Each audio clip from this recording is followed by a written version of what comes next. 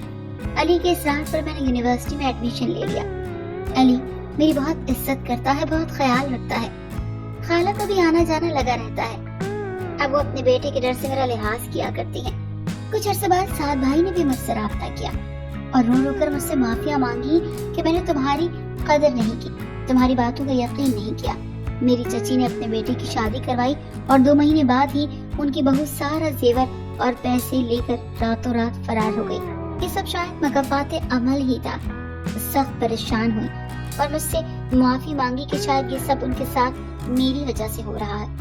چچا کا بھی انتقال ہو گیا تھا اور اس غم نے چچی کو بھی کافی نرم مزاج بنا دیا تھا.